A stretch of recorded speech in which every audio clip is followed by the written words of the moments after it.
The LA Clippers got back to winning ways in the second night of a back-to-back with a big, and I put the emphasis on big, bounce back win over the Phoenix Suns. That is now 2 wins out of 2 against the Suns this season, the team that eliminated us in the first round last year. What went so well? Why was it so different than Sunday night?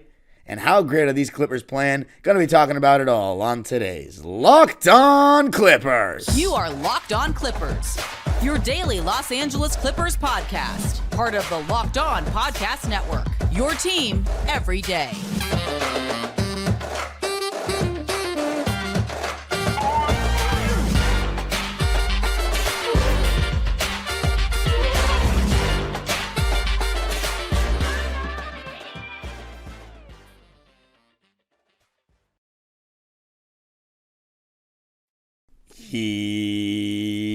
Yes, sir. You are locking in with the Clips. Thank you for making Locked On Clippers the first listen of your day, your team every day. I'm your host, Darian Vaziri, born and raised in LA and in my 19th season as a Clipper fan. You can also follow me on Twitter and Instagram at Dime Dropper Pod and subscribe to my own YouTube channel, Dime Dropper, where I went live directly after the game to give my raw reaction. And Locked On Clippers is free and available wherever you get your podcasts, including YouTube, where I want you to let me know who you thought was the player of the game and why. Some good choices in this one. Got great performances all the way around. And this episode is brought to you by FanDuel, America's #1 sports book. Right now, I would suggest placing your bets for the Clippers to win the championship on FanDuel because, as I've been saying for the last couple of weeks, the odds are only going to get better. So if you want the bigger payout, start doing it sooner rather than later. All you got to do is visit FanDuel.com/lockedon and make your first bet or your second bet if you've already been on it. I hope you've already been on it. But let's talk about the Clippers, who have been on it for the past 26 games. 20 out of 26. They are now 23-13 on the season, 15-4 at home. And let me tell you something, the star power is shining through. The continuity is really being felt. You're seeing the Clippers be healthy, play the second night of a back-to-back, and bounce back from a hard-fought game with a blowout. I mean, we were up by as many as 30 in this one. And the crazy part was, it was only a 7-point game at one point in the fourth quarter. The way we made it a 103-96 game, we took it from that and then went up by 30 in the span of minutes was crazy. I don't remember the Clippers ever doing that to teams. Maybe Lob City, had some moments, but not against really, really good teams like this. Although, you know what? Let's keep it real with the Suns. They're not a very, very good team yet. And I don't want to sound petty. I'll save that for Dime Dropper, but look, man, I want to play the Phoenix Suns healthy in the playoffs. I want to finally get this. We haven't had a proper rematch with both teams healthy since 2006. That broke my heart as a kid. I want all this smoke. That Raja Bell shot will never fully, we made it past the second round and we got over that, and it doesn't sting as much, but I really want the smoke with the Suns. I think Kawhi Leonard will get the better of them, but I will say one thing that I love to see in this game was that Kevin Durant and Kawhi were going at each other. And then you saw Devin Booker guarding Paul George again, Grayson Allen guarding James Harden, Bradley Beal guarding Terrence Mann, and then you saw Zubats and Nurkic matched up with each other. And let me tell you something, Zubats absolutely destroyed him, completely outplayed him in every single facet imaginable. Rebounds, his defense was better, he blocked a couple of shots, he blocked one of his shots. Actually, I think Zoo may have only had one block. Let me get a little double check on that. If it's the Zubats, just one block, and it was that block on Nurkic, but his rim protection was solid. One thing I thought was interesting, though, in the first half was that we were playing Zoo in drop coverage against the Suns' big three. I was shocked that we were doing that because I thought these last couple of games we had gotten Zoo comfortable with coming out to the level of the screen and taking away those pull-ups. And there's no team that's going to be better at pull-up mid-ranges and jumpers than the Suns with Kevin Durant and Devin Booker and Bradley Beal. And it was hurting us in the first half. I mean, KD, Kawhi was guarding him, but he was coming off screens and just walking into jumpers and floaters. And on the other side, I thought KD actually got the better of Kawhi in the first half. I thought he was doing a really good job defensively. I think that's part of why Kawhi only shot 6 shots in the first half. And he was 4 for 6, but he wasn't super aggressive. And I thought KD did a really good job of preventing Kawhi from getting right into his shot coming off of screens. He did a good job trailing and using his length and size to bother him. And I was pretty impressed by that. And that wasn't what we saw in the first round last year at all. KD in the first half had 20 points. Kawhi Leonard, on the other hand, had only 9 points. So he was fantastic in the first half. Kevin Durant was. Devin Booker was pretty good as well. He had 9 points in the first half on 50% shooting. And here's the best stat of the entire game. Kevin Durant shot 59%. Devin Booker shot 57%. And Bradley Beal shot 47%. And the Clippers still won by damn near 30. 138 to 111 was the final score. And that's how those three shot. Amazing. I mean, the Suns shot 49% from the field, but they were only 33% from three. They did, however, shoot 29 free throws, which was 6 more than us, and they made 86% of them, 25 of them. Clippers finally didn't shoot that well from the line in this game. We've been shooting a lot better from the line recently. 17 for 23 for us on 74% shooting, but the shooting splits, field goal and three-point, crazy. 62% from the field, 52% from three. Again, it just shows that last night, I mean, yeah, the Laker defense is better than the Suns, but the Laker defense hasn't been crazy this year. They have a better matchup with us than they used to the last couple of years, but the Clippers also just missed shots. Like, they also got a lot of good looks and just missed shots, and these are star players, Paul George, Kawhi Leonard, James Harden. Sometimes, as the defense, you just got to do your best and hope they miss. And they're not always going to miss. Like, there were moments in this game where the Suns had a good hand up on these guys, and it didn't matter because they're just that good. Like Paul George and Devin Booker, I absolutely love that matchup, and I want to be talking more about the stars versus the stars in the second segment. But he played really well from the jump, and I thought it really turned around in the second half. I'll talk about the stretch that closed the second quarter a little bit more later, but that stretch in the second half where Kawhi had legitimately like 3 consecutive steals was crazy. And one of the big defensive adjustments we made, which I don't know why we didn't start this way, was blitzing Booker and KD with the screens. Zubac was coming out, and Kawhi got a couple of deflections, and he got a couple of steals back to back to back, and we took advantage of that. One of them, he went all the way for a dunk, but I think that was in the third quarter where he went all the way for the dunk. That was his first steal on KD in that pick and roll. And then he got another deflection. I remember he picked up a ball that James Harden was defending Beal. And Beal, his 2 turnovers in this game, both of them, he dribbled the ball off his foot. One of them, he just went out of bounds in the first half. Second half, he was against Harden, lost it. Kawhi picked it up. We were off to the races. And I thought what really buried the Suns, though, when we were up 103-96, it was around that time. But Kawhi had those consecutive steals. James Harden hit a 3 from the top of the key when, I forget which defender it was on Phoenix. It may have been a Kogi. Left James Harden to rotate onto Amir Coffey, which is just not the right decision. And Amir, being the high IQ player that he is, made the extra pass over to James for the open 3 from the top of the key. And then you had another steal. Kawhi transition 3 that would have brought the house down, missed. Daniel Tice put back dunk. That put us up 111-96. And then coming off that timeout, Norman Powell got a 3 from James Harden off a turnover where we forced Grayson Allen baseline and he threw it away. And then Kawhi had that beautiful between the legs spin over his right shoulder into the fadeaway. And it's funny because he doesn't do it that fast. He's always at his own speed. But Grayson Allen was right in his face and it made no difference. And that's just pretty to watch from Kawhi. So that second half blitz, that's really what took over the game. It was the steals from Kawhi who really tightened it up defensively in the second half. And also James Harden, I got to give a lot of credit to defensively. You know, I don't think he was that good in the first half. You were seeing that Phoenix was going to attack him and try to get him switched on to KD and stuff. And there was one time where KD blew right by him and did a little Euro step reverse layup. But in the second half, Harden was guarding basically everyone. They were trying to put him in the action. And I thought he did a pretty good job in the point of attack, being pretty physical, moving his feet, and doing much more than I expected from him before we got him. Now, he has been solid defensively as a Clipper, but he obviously does have those games here and there where he's just not good defensively. I think yesterday he was okay. I actually didn't have much criticism of him defensively in the last game, but I think the game before that I did.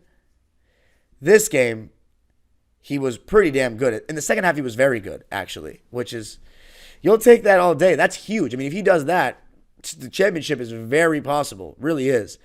And I like the way he took the challenge. And besides all the other things he did, for that reason, James Harden is my player of the game. He is. He was uber efficient. He found a lot of guys for open shots, got a lot of assists. And coming up, going to be talking more about the stars, their stats, and how they were matched up against each other. Going to be talking about that coming up. Today's episode of Locked On Clippers is sponsored by BetterHelp. If you are ever in need of someone to talk to, or you just want to get more clarity around you and your life, well, think about going to BetterHelp. Around New Year's, we get obsessed with how to change ourselves instead of just expanding on what we're already doing right. Maybe you finally organize one part of your space and you want to tackle another. If you're thinking of starting therapy, give BetterHelp a try. Therapy helps you find your strengths so you can ditch the extreme resolutions and make changes that really stick. Things that you know you can do. And sometimes it's a slow buildup to accomplishing your goals, and you got to take baby steps to that. It doesn't just come overnight. To do this, all you got to do is go online. BetterHelp is designed to be convenient, flexible, and suited to your schedule. Just fill out a brief questionnaire to get matched with a licensed therapist and switch therapists anytime for no additional charge. Celebrate the progress you've already made. Visit BetterHelp.com/LockedOnNBA today to get 10% off your first month. That's BetterHelp, HELP.com/LockedOnNBA. All right, Clippers winning this one 138-111 over the Phoenix Suns. They are now 15-4 at home, 23-13 on the road. Per the Clippers telecast, they have more 20-plus point leads than any team this season. What an amazing stat. Do you know how many times we waved the white flag last year versus how many times we blew teams out? We started the season with 3 home blowouts this year. It's been a different type of time from day one, and James Harden and what he's done for the team has only helped that. I mean, it has been amazing so far. I can't lie. It's been even a little bit better than I expected, even though I always expected James Harden to elevate us in the regular season. But, this Russ off the bench dynamic, and let's talk about that. It's really something I did not expect that Russ would be down with, and it's completely unlocked the team. It really has. Even though the poor guy, Russell Westbrook, doesn't look like he's sad or anything like that. But, man, sometimes it feels like he really can get more minutes. Let's talk about the stars in this game. Of course, 4 big names on the Clippers, 3 on the Suns. As far as the Suns, I already mentioned their field goal percentages and how they still lost by 27, even with that. I thought all you needed was KD, Suns fans. It's the regular season, though. I'm not going to get too crazy, but I can promise you we're going to finish with a better record than them. I can promise that. And, granted, they're still learning each other, too. They're a young team. Not a young team. They're a team that's been injured. But Bradley Beal, 15 points on 7 for 15 shooting, only 2 free throw attempts. That's not scaring me at all. Devin Booker, he shot well, but finally it felt like we were able to keep him at bay, and I thought the blitzing really helped. Just get the ball out of his hands. 20 points, 5 assists, 6 turnovers, so more turnovers than assists. He was a minus 31, which was the worst of any player in the game. So even though he shot 57%, 8 for 14, we will take that all day. That's one of the worst games he's played against us in a while. And then Kevin Durant, the best of the 3, 30 points, 7 rebounds, but 10 for 17 from the field. So that's very good, 59%. But again, it just felt like the Suns had nothing left when we made that run in the fourth quarter. Absolutely nothing. Just rolled over and died. Looked like a team that was not in sync. A team that's clearly still learning each other, didn't have much backbone, not much fight. Clippers, on the other hand, are flying. They've built reps together. They've been more serious from day one. And you know who's serious against the Phoenix Suns? Russell Westbrook. His impact when he came into the game, posting up Devin Booker twice. Oh my God. First, he spun over the left shoulder for the baseline layup. Then, posting him up on the left side of the court, turnaround bank shot, and he wanted a foul. It may have been a foul. And then he drew two defenders and fed it off to, I forget if it was Tice or Zoo, but Russ had so many good moments where he was driving and dishing it off to either Tice or Zoo around the rim. And what I liked is he only shot 1 3. He stayed aggressive. He, of course, had that defensive intensity, but I will say Booker and KD were more mindful that he was going to come trail for the block, and he was timing it because he wants to swat it. You know how Russ is. And they were pump faking, and they got a foul or two on him. But I absolutely just loved his 2 offensive rebounds. Like, just his body language, you can tell he has that little extra something against the Phoenix Suns. Like, he wants to beat them badly, and that's clearly because of Kevin Durant. Like, we already know that. And, oh my God, I mean, the intensity he played with. Only 1 3-point attempt in this game for him. And what I really liked was when teams were sagging off of him and loading up on other guys, he wouldn't take that 3. He was driving and attacking the gaps and making plays. And he had 7 assists as a result of things like that. 9 points, 7 assists, 2 steals, one of them on KD, on 3 for 6 shooting. So another very efficient game for him. 3 for 3 from the line in just 15 minutes of play. He almost had a double-double in 15 minutes. And it was a shame, that he had to sit out the entire second quarter. When I say had to, I don't mean he had to, but that's what Ty Lue just elected to do. And it didn't actually end up hurting us. But for a while when we were neck and neck with them, I was a little bit worried about it. Like, just that, not worried, but just like we should have probably given him more time and let him stay in the game. In the fourth quarter, he played 1 minute and 13 seconds. I don't know what happened to him after the game. I know he wasn't on the bench to end, but I don't think it was anything serious. I didn't see him get injured or anything, and he was still in good spirits when he came out of the bench or came out of the game. So, awesome performance by Russ. I can't emphasize how much of a luxury it is to have a player of that caliber off the bench, and he's been very efficient lately. And I love when he's not settling for threes, just attacking, because they're going to leave him open. He needs to attack that open space, go up strong, and you know what? With the shooting that we have, he's going to find guys.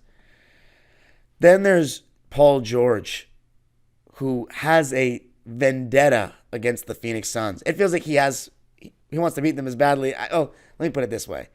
It seems like he dislikes them as much as I kind of dislike them. Paul George was amazing again. That 3 he made over Devin Booker to end the first quarter, I believe it was, with a hand in his face, that was so satisfying. Then he had that bank shot on the left wing in the second half. He was just all over it, making his open threes, coming off screens for threes. And how much mid-post P did we get? I love that stuff. Mid-post P, back to basket, elbow P, just turn, pivot, face, rise up over the top like it's nothing. You put Bradley Beal on him because the Suns are switching 1 through 4. Of course, Clippers are switching 1 through 4 as well. But we have better defensive personnel than them. I love the aggression of Paul George. Absolutely love it. And his defense was great again, just like the last couple of games. Podcast P. It's amazing how well he plays against these guys. 25 points, 7 rebounds, only 1 steal, no assists, which is actually surprising. He had this one really nice pocket pass to Zoo at one point in the first quarter. 1 turnover only. You love to see that. Both teams turned the ball over 14 times in this game. So take that for what you will. 10 for 19 shooting and 4 for 9 from 3 for Paul. He was 1 for 2 from the line. Only 2 free throw attempts. So again, I like to see that higher, but hey, I have no issues with the way he played. And then you have, so Devin Booker was guarding him. Of course, Paul's guarding Beal. We had Terrence on Booker, and I thought Terrence did a pretty damn good job. I'll talk about Terrence more in the third segment, but I thought Paul was pretty solid on Beal and just doing his thing when he needed to, just playing good team defense. But offensively, I just loved his approach. And then you had, so in the second quarter, let's see how many points Paul George had in the second quarter, because that's when it felt like, he was cooking in the first quarter. He had 10 points in the first, 5 points in the second. He had 15 at halftime. So I loved how aggressive he was to begin the game. And then to end the second quarter, this is when James Harden really started getting into the act. I thought he made some good passes in the first quarter. Nurkic was in drop coverage, but that drop coverage, and he was on a high drop with Paul, regular drop with Kawhi, and you started to see Harden kind of abuse that towards the end of the second quarter. Grayson Allen was guarding him, but I thought he did a good job of embracing the mid-range game, not passing those shots up, taking them, and he's been making them at a decent rate with us. And I like when he does that. He's been doing that since Philly. I noticed watching him last year mainly. He needs to take those because in drop coverage, he doesn't have the same, even though it's been looking better of late, that same burst he once had, and he's not as strong, doesn't get as much lift. Well, actually, no, he is as strong, but he doesn't get as much lift as he once did around the basket. So you can't just get, and he didn't fully get away with threes and layups and floaters with Houston. I mean, he didn't win the championship. He needs to embrace that mid-range, and I like how he's doing it so far. But let me tell you, his passing at the end of that quarter, he was finding guys for a bunch of open shots. He was starting to get hot himself, and in the third quarter, I thought he picked up right where he left off. I thought he had his pulse on this game, and he was so efficient. And I love that he was able to do all these things, and he only shot 8 times. It didn't feel like too much from Harden. Didn't feel like what I talked about yesterday, that offensive intentionality, the quickness of what we were doing things. I wasn't talking about, as I said yesterday, I wasn't talking about, we need more Westbrook to push the pace. I just meant even with Harden. His, dribbling and his intention with the ball was just so much better in this game. So much better. And that's reflected in the stat sheet as well. With 19 points, 10 assists. So another double-double for James. 7 rebounds, 3 turnovers. No steals or blocks for Harden. He's been really good about that lately. But he was 75% from the field and 3. 6 for 8 from the field. 3 for 4 from 3. 4 for 4 from the line. And he played 29 minutes and 36 seconds. So thankfully, got to play less than 30 minutes, which we need. It shows up as 30 minutes on the ESPN box score because it rounds up.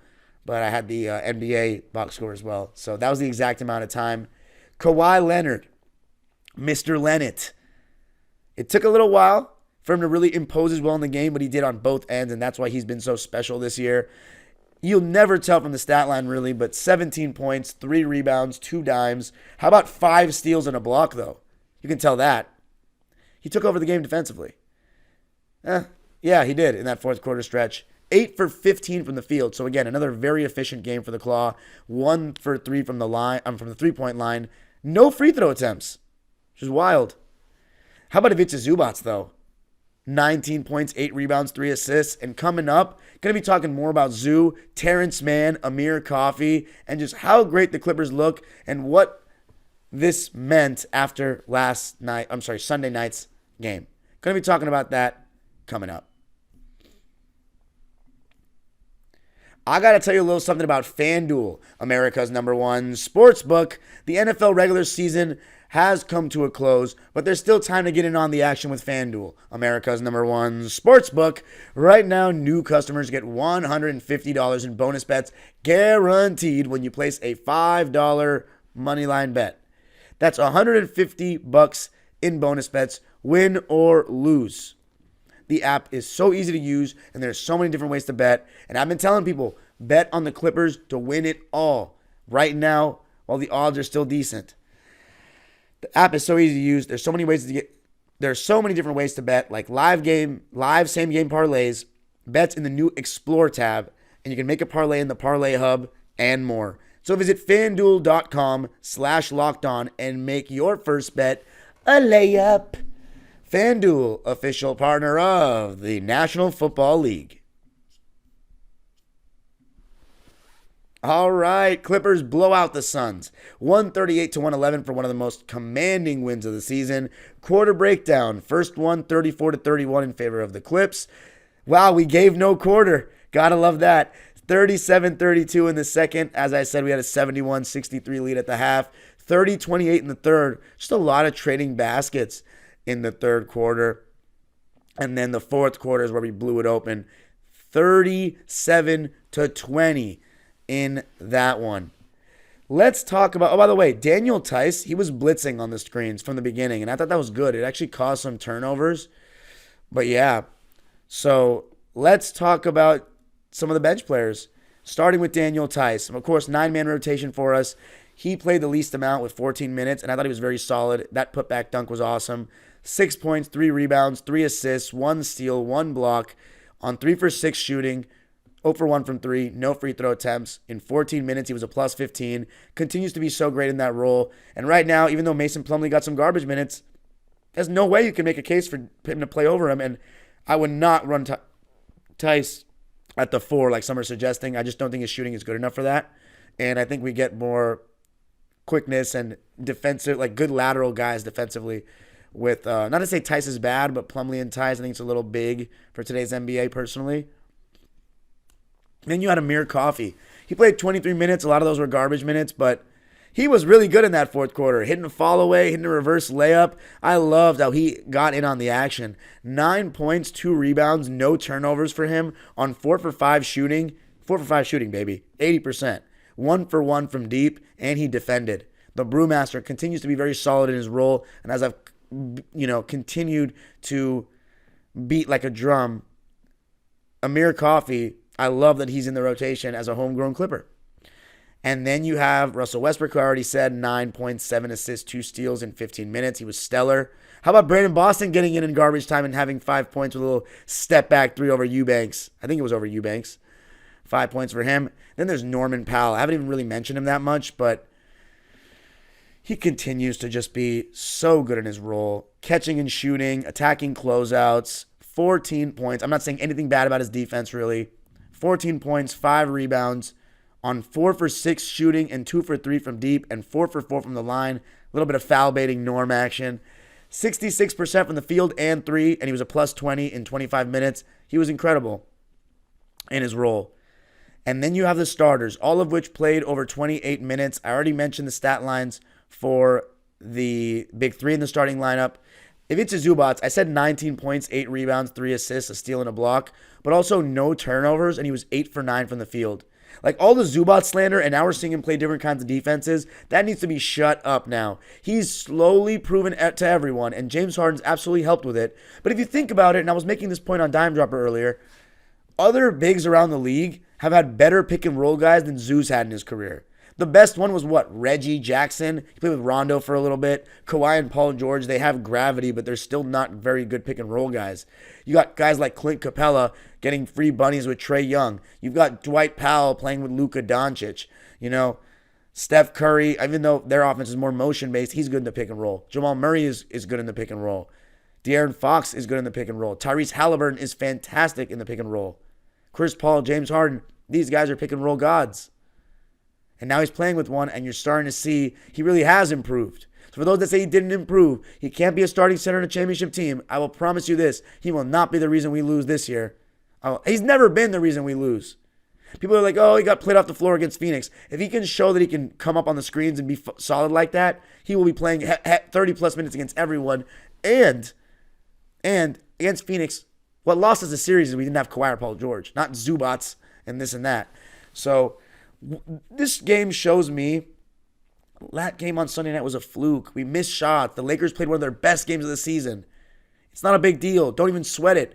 The fact that we're smacking teams in the face on the second night of back-to-backs, and last year, every single back-to-back, we were basically Kawhi's out. Oh, is Paul George out? It's such a 180. Health has been great. Knock on wood, I'm going to continue to knock. Kawhi's only missed 4 games. Paul George has only missed 2. Harden and Russ have played every game. It's amazing, but it has to continue. It's not about right now. It's about the long haul. But I'm enjoying it one day at a time. I'm honored to be the host of this podcast. And before I sign off, I got something to say. I told you guys, I was wrong about a lot of things going into this season and in the offseason. But one thing I was not wrong about, Terrence Mann. Terrence Mann, I always have faith in him. Why? Because we've watched him from day one. And I can see an unconfident player from a mile away. It's all in his head. People just don't magically get worse at shooting without some kind of injury or something. He was in his head. He was adjusting to players' slower pace than we were intended to play this season. Usually he comes in and plays with faster lineups. He's now playing with Harden and Kawhi together, who are going to make it more of a half-court game. He's getting more open looks than ever, but he's also gotten the most pressure on him than ever as being that starter on a team with this much hype, on a super team. And you know what? This new year has come, and he's been hitting again. Don't tell me about Terrence Mann and who he is as a player and how, oh, he shouldn't even be starting anymore and, he should get traded. What will you do? Nah, I don't give up on my guy. This is the guy that, I'm not crying, by the way. I had to cough so bad just now. It was crazy. But Terrence Mann is the guy that has always been good in his minutes for us every single year. He always shoots better. Always shoots better as the season progresses. How do I know that? Because I've watched him every single year of his career. And he's the man for the big occasion. He's shown that plenty of times. Game 7 against Dallas. Game 5 against Utah. And, of course, the curse breaker night. Again, if you just got off your U-Haul from Philadelphia or across the hall supporting Westbrook or Harden less than a year ago, being part of this fan base that you claim to be a part of, which I think you're all temporary, but I still love you. You have no right to tell Clipper fans who Terrence Mann is. You can comment on what's happening now, but you don't know him like we do. So when you make these judgments about this needs to happen, no. Be patient. Give him till the end of the season, and it's looking like he's starting to turn this around. After that game 6, he was always going to get my support because that moment meant so much to me. I can't emphasize it enough how that second round thing was held over our heads in this city. Laker fans used to mention it so much. I couldn't even go a week without talking, because in basketball, growing up in LA, we talk basketball all the time. This is a basketball crazed city. Laker fans, Clipper fans, we keep going back and forth. Not 1 week could go by without them mentioning something about the second round or us blowing a 3-1 lead after we blew against Houston. So the fact, I always said it was going to take a Herculean performance to do it, to get out of it. And you know who did it? The Herculean performance came. Terrence Mann. And that wasn't just one game. Last year, all of us begged for him to get more minutes, and now some of us are just going to turn on him like that because he's in a shooting slump. Very fickle for a guy who's given everything to this franchise and has been very available. But anyway, I rest my case. How about 13 points? Well, 14 actually. 5 rebounds, 3 assists, solid defense. 1 turnover, 5 for 9 from the field, and 3 for 6 from 3, 50% in 28 minutes. Let's see what Terrence Mann's three-point percentage was coming into this game. Probably not good, obviously. What? Okay, 25%. And it's going to get a little better tomorrow. So by the time you listen to this, they'll have updated his stats on ESPN, and it'll probably be 26, maybe 27. Clippers win it 138-111. This right now, 20 wins out of 26. This is arguably the best stretch in franchise history. Of course, we had the December to remember in 2013 where we won 17 straight. You could argue we played some better teams in this one. We did take advantage of some weak teams in that one. But we still, that was still an amazing West. I think there was more great teams in that one, but there's more good teams in this one, if that makes sense. And I'll tell you what, one of them just got a huge hit with John Morant tearing his labrum. That's unfortunate.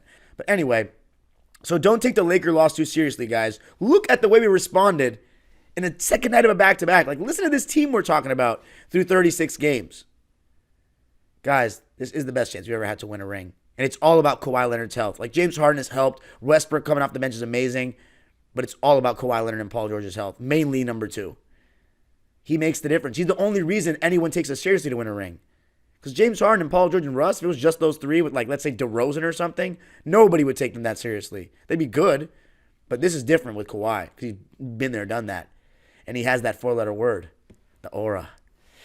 You can follow me on Twitter and Instagram at DimeDropperPod. Subscribe to my own YouTube channel, Dime Dropper, for even more LA Clipper and LA sports content. This was the 4th game I missed this season, going at home, home games. We're 4-0 in all the games I didn't go. But we still have a good home record when I'm there, too, 11-4. But we are 4-0 when I haven't gone. Warriors, Paul George game winner, the first win against Denver, blowout against Sacramento, and now this one. So I've missed some good ones. But it is what it is. I'm living life. I'm honored to be your host for this first ever super team in Clipper history. Playing really well and looking like I was dead wrong. You can follow me on Twitter and Instagram at DimeDropperPod, as I said. Also, make sure you tell me who your player of the game was. I'm going James Harden, but Paul George is right there with him. And if it's Zubats, also right there with him. Let me know what you think. Have a great day, Clipper Nation. And the age-old proverb continues. Go Clippers.